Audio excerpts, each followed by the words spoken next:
नमस्कार दोस्तों, आपका स्वागत है इंस्पायर टू राइज की एक और अमूल्य ज्ञान से भरी वीडियो में।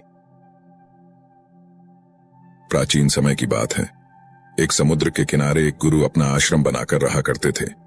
हजारों शिष्य उनसे ज्ञान ग्रहण करने के लिए दूर दूर से उनके पास आकर रहते थे। गुरु का ज्ञान देने का तरीका भी बहुत ही अनूठा था। शुरुआत में वो अपने शिष्यों को उपदेशों के माध्यम से ज्ञान देते थे। उसके बाद वो अपने शिष्यों को उस ज्ञान का अनुसरण करने के लिए कहते थे। उस ज्ञान को अपने व्यावहारिक जीवन में उतारने को कहते थे। एक बार उस आश्रम में एक सम्राट अपने बेटे को लेकर पहुंचा। उस सम्राट ने उस गुरु से प्रार्थना की और कहा कि आप मेरे बेटे को अपने आश्रम में रहने दें और अपने तरीके से उसे ज्ञान दें। उसे इस आश्रम में बिल्कुल भी ऐसा नहीं लगना चाहिए कि वो किसी सम्राट का बेटा है। उसे बिल्कुल साधारण शिष्यों की तरह ही ज्ञान देने की कृपा करें। गुरु ने मुस्कुराते हुए कहा कि सम्राट ज्ञान इसी तरीके से लिया जा सकता है। अगर तुम अपने आप को दूसरों से महान समझोगे तो तुम ज्ञान ग्रहण नहीं कर पाओगे। अगर तुम्हें ज्ञान ग्रहण करना है तो तुम्हें दूसरों की तरह अपने आप को साधारण समझना होगा। यही ज्ञान ग्रहण करने की सबसे पहली सीढ़ी होती है। तुम निश्चिंत रहो, आज से तुम्हारे बेटे की जिम्मेदारी मेरे कंधों पर है। यह कहकर गुरु सम्राट के बेटे को अपने साथ लेकर समुद्र के किनारे टहलने के लिए निकल गए। आश्रम के बाकी सभी बच्चे उस सम्राट को देख रहे थे। सम्राट अपने बेटे को अपने रथ पर बिठाकर लाया था, जिससे सभी बच्चे समझ गए थे कि यह बच्चा सम्राट का बेटा है। इसी वजह से आश्रम के सभी बच्चे सम्राट के बेटे की तरफ आकर्षित हो गए थे। जब गुरु सम्राट के बेटे को लेकर समुद्र पर टहल रहे थे तो सम्राट का बेटा अचानक फूट फूट कर रोने लगा, क्योंकि अभी वो सिर्फ 12 वर्ष का था और 12 वर्ष की आयु में उसके पिता उसे अपने से दूर करके चले गए थे। ये सदमा वो बच्चा सहन नहीं कर पा रहा था। वो नहीं समझ पा रहा था कि उसके पिता उसकी भलाई के लिए उसे उस गुरु के पास करके गए हैं। उसे रोते हुए देखकर गुरु ने कहा कि बेटा, मैं तुम्हें चुप नहीं करूंगा। हो सकता है कि आज मैं तुम्हारे आंसू पोंछ दूं, लेकिन कल तुम फिर अपने आप को अकेला पाओगे। याद रखना, जीवन में इंसान अकेला आता है और अकेला ही जाता है। जितनी जल्दी जो इंसान इस बात को समझ लेता है, वो उतनी जल्दी आत्मज्ञान के रास्ते पर निकल जाता है। गुरु ने अपनी बात आगे बढ़ाते हुए कहा कि जो इंसान अकेला रहना सीख लेता है वही खुद से प्यार कर पाता है, और जो खुद से प्यार करना जानता है वो किसी के भी जाने का अफसोस नहीं करता, क्योंकि वो खुद से ही प्यार करता है। धीरे धीरे तुम आश्रम के माहौल में ढल जाओगे। शुरुआत में तुम्हें समस्या आ सकती है, लेकिन कुछ दिनों के बाद तुम इसे आत्मसात कर लोगे। उसके बाद तुम्हें यही जगह बहुत अच्छी लगने लगेंगी। ये जगह तुम्हें अपने महल जैसी लगने लगेंगी। संध्या हो चली थी। समुद्र के दूसरे छोर पर सूरज छिपने लगा था और अपनी लालिमा पूरे आसमान में बिखेर रहा था। बहुत ही सुंदर दृश्य था और गुरु शिष्य को अपने साथ लेकर आश्रम में वापस लौट आए। उस शिष्य को भी सांत्वना मिली, क्योंकि गुरु की आंखों में एक अभूतपूर्व शांति झलक रही थी। और जब हम किसी एकांतवासी गुरु की आंखों में वो शांति देख लेते हैं तो हमारे हृदय से भी सारा भार हट जाता है। मन एकदम निर्मल हो जाता है। जब सम्राट का बेटा रात्रि का भोजन करने के लिए भोजन कक्ष में पहुंचा तो आसपास के सभी शिष्य उसके पास आने लगे। उन सभी को पता था कि यह सम्राट का बेटा है और अगर हम इससे दोस्ती कर लेते हैं तो उससे हमारा बहुत फायदा होने वाला है। यही सोचकर आश्रम के ज्यादातर शिष्यों ने उसे घेर लिया था। बस कुछ बच्चे जो अकेले रहने का महत्व समझते थे, जो दिखावे में विश्वास नहीं करते थे, वो उस सम्राट के बेटे के पास जाने की बजाय अपना पूरा ध्यान खाने पर लगा रहे थे और एकांत में बैठकर अपना भोजन कर रहे थे। कुछ दिनों के बाद सम्राट के बेटे की आश्रम के ज्यादातर बच्चों के साथ दोस्ती हो गई। अब वो आश्रम में उन बच्चों के साथ घूमता, उन्हीं के साथ अपना ज्यादातर समय बिताता। आखिरकार वह सम्राट का बेटा था, सुख सुविधाओं में पला हुआ था। आसपास बहुत से दास और दासियां होते थे। आसपास अपने मित्रों से घिरे होना, वही दिनचर्या उसने इस आश्रम में भी अपना ली थी। ऐसा नहीं था कि गुरु को यह सब पता नहीं था, पर गुरु उसे अलग तरीके से ध्यान देना चाहते थे। बच्चों को ज्ञान आप उपदेश देकर नहीं दे सकते, उन्हें साक्षात्कार कराना होता है।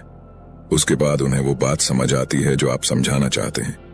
गुरु को ये बात पता थी कि अगर मैं इसे बोलकर बताऊंगा तो ये कभी समझ नहीं पाएगा। मुझे ऐसे दिखाना होगा, इसे एहसास कराना होगा कि अकेले रहकर तुम अपनी शक्तियों को जान पाओगे। ये सीख देने के लिए गुरु एक दिन उस शिष्य को अपने साथ एक ऊंची चोटी पर ले गए।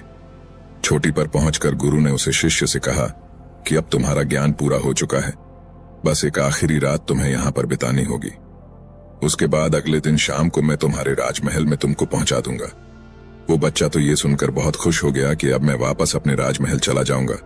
फिर से मेरे दास और दासियां, सारी भोग की वस्तु ये मेरे पास होंगी। उस शिष्य ने गुरु से पूछा कि गुरुजी, मुझे आज रात आप यहाँ चोटी पर क्यों रहने को कह रहे हैं? आखिर मुझे कौन सा आखिरी ज्ञान यहाँ से मिलेगा? गुरु ने मुस्कुराते हुए कहा कि यहाँ पर चट्टान के पीछे तुम्हें छिपकर बैठना होगा। यहाँ पर रोज रात को एक बाज आता है। बाज को देखना है, बहुत गौर से देखना है, हर गतिविधि देखनी है, और उस बाज को देखने के बाद अगले दिन अगर तुम उस बाज की खूबियां मुझे बता पाए तो मैं तुम्हें तुम्हारे राजमहल वापस भिजवा दूंगा। और हाँ, सुबह आने से पहले एक बात पर और ध्यान देना है। एक चरवाहा यहाँ पर अपनी बकरियों को चराने के लिए आता है। तुम्हें उन बकरियों की गतिविधियां भी देखनी है। याद रखना, बाज की गतिविधि रात को और बकरियों की गतिविधि सुबह। अगर तुम दोनों की गतिविधि ध्यान से देखकर मुझे बता पाए तो तुम इस आश्रम से हमेशा के लिए आजाद हो जाओगे। तुम्हारा ज्ञान पूरा हो जाएगा। मैं तुम्हारे पिता को कह दूंगा कि यह बच्चा हमारे आश्रम का सबसे ज्ञानी बच्चा है। यह कहकर गुरु अपने आश्रम में वापस लौट आए और वो बच्चा वहीं पर उस चट्टान के पीछे रुका हुआ उस बाज का इंतजार करने लगा। काफी वक्त बीत जाने के बाद वहां पर एक बाज अपने बच्चों के साथ पहुंचा।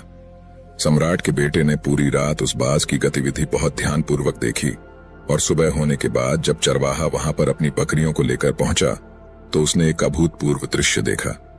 उसने देखा कि वो बाज बकरी के एक मेमने को अपने पंजों में दबाकर आसमान में चला गया। उसने उस बकरी के बच्चे का शिकार कर लिया था। ये सारा दृश्य देखकर वो बच्चा आश्रम में वापस अपने गुरु के पास पहुंचा। इससे पहले कि गुरु उससे कुछ पूछते, उसने गुरु को प्रणाम करते हुए कहा कि गुरुदेव, आप आश्रम के सभी बच्चों को यहाँ पर बुला लीजिए। मैं सब लोगों को बताना चाहता हूं कि मैंने क्या देखा। जब आश्रम के सभी बच्चे वहां पर पहुंच गए तो उस सम्राट के बेटे ने कहना शुरू किया कि मैंने अपने जीवन में बहुत से पक्षियों को देखा है, लेकिन बाज उन सभी पक्षियों में से सबसे अद्भुत और सबसे अलग होता है। उदाहरण के लिए एक तोता हम सभी ने देखा है। तोता बोलता तो बहुत है, लेकिन कभी ऊंचा आसमान में नहीं जा पाता। लेकिन एक बाज जो कि हर समय शांत रहता है, वो आकाश को भी छू सकता है। उसमें आकाश को छू लेने का सामर्थ्य होता है। जब भी एक बाज अपने शिकार को निश्चित कर लेता है तो वह उसी शिकार पर अपनी नजरें लगाए रहता है, चाहे वो कितनी भी ऊंचाई पर क्यों ना हो, चाहे कितना भी खतरनाक तूफान क्यों ना आ जाए, लेकिन उसकी नजर हमेशा अपने लक्ष्य पर स्थिर रहती है। आज सुबह जिस बाज को मैंने देखा, उसने हर बकरी को अपना शिकार नहीं बनाया, बल्कि उस बकरी के झुंड में से उसने उस बकरी के मेमने को अपना शिकार बनाया। पहली बात, उस बाज की तरह हमें भी अपना ध्यान अपने एक ही लक्ष्य पर स्थिर रखना चाहिए। चाहे कितनी भी रुकावट क्यों ना आए, हमें अपना लक्ष्य स्पष्ट दिखाई देना चाहिए, पर पूरी एकाग्रता के साथ ध्यान देना चाहिए।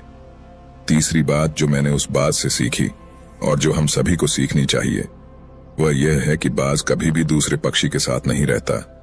वो हमेशा आकाश में अकेला रहता है। इससे हमें यह सीख लेनी चाहिए कि हमें कभी भी छोटी सोच वाले लोगों के साथ नहीं रहना चाहिए। आखिरकार हम भी वही बन जाते हैं जिनके साथ हम रहते हैं। इसीलिए या तो महान सोच वालों के साथ रहो या फिर अकेले, क्योंकि जब हम अकेले रहते हैं तभी हम खुद की ताकत और खुद की कमजोरियों को जान पाते हैं। कमजोरियों को जानकर उनको दूर कर सकते हैं और अपनी ताकत को जानकर उसका सही इस्तेमाल कर सकते हैं। लेकिन वो तभी संभव होगा जब हम अकेले रहना सीखेंगे। चौथी सीख जो हमें एक बाज से लेनी चाहिए कि एक बाज हमेशा अपनी सीमाओं से ऊपर रहता है। जब तूफान आता है तो हर एक पक्षी अपने घोंसले की तरफ भागता है, खुद को छुपाने की जगह ढूंढता है, लेकिन बाज ऐसा कुछ भी नहीं करता। वो खुद की सीमाओं को हटाकर बादलों से भी ऊपर जाने का प्रयास करता है। हवाएं उसे धक्का मारती है, पंख उसके भारी हो जाते हैं, पानी और धूल की वजह से कुछ दिखाई नहीं देता, लेकिन वो फिर भी आसमान की तरफ जाता रहता है और अंततः बादलों से भी ऊपर निकल जाता है और वहां तब तक ऊपर जाता रहता है जब तक मौसम ठीक नहीं हो जाता। अपनी सीमाओं को सिर्फ इसलिए हटा पाता है क्योंकि वो समस्या के आने पर उससे घबराता नहीं है। उसे डर कर बचने का प्रयास नहीं करता, बल्कि एक सकारात्मक नजरिए के साथ उसका सामना करता है। जीवन में चाहे कितनी भी रुकवाटें क्यों ना आए, हमें उन रुकवटों को हराना चाहिए, न कि उनसे डर कर कहीं छुप कर बैठना चाहिए।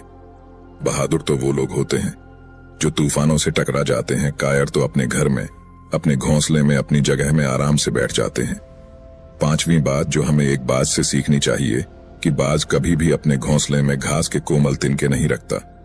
जो तिनके कोमल होते जाते हैं वो उन्हें निकालकर फेंकता रहता है।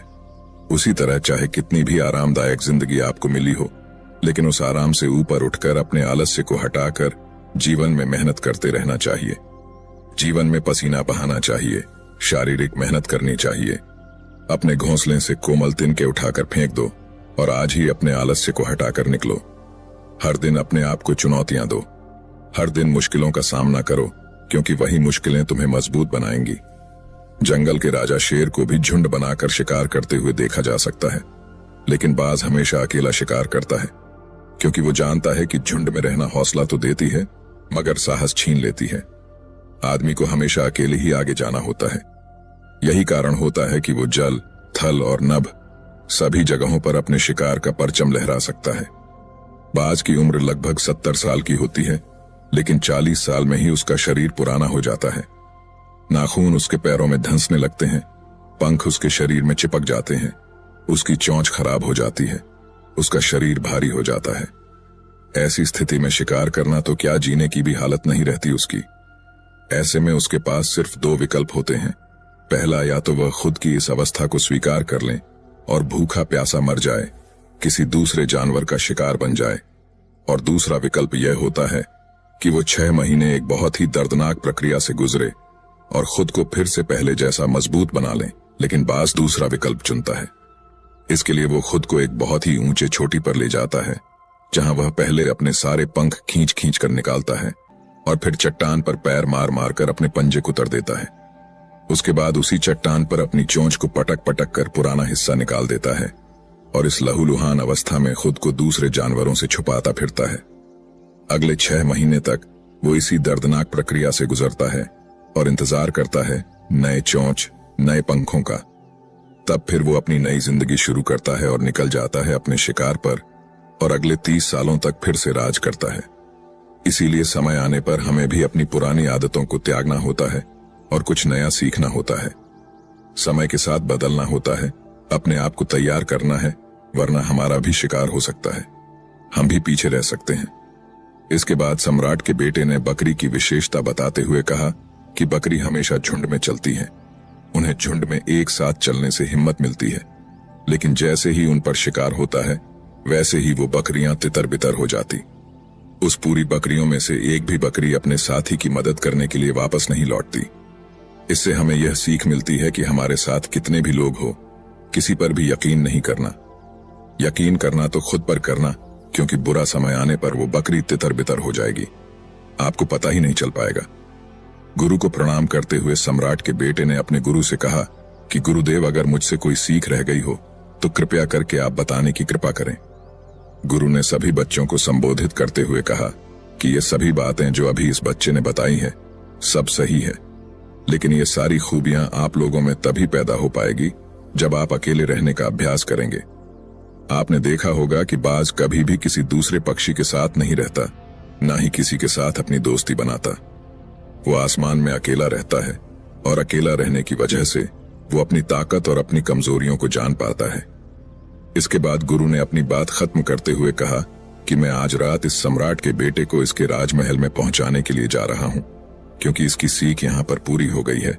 और यह कहकर गुरु उस सम्राट के बेटे को राजमहल की तरफ ले जाते हैं। अगर आप हमसे जुड़ना चाहते हो तो Inspire to Rise YouTube channel को सब्सक्राइब कर लें, ताकि और भी प्रेरणादायी वीडियो आपसे छूटे ना।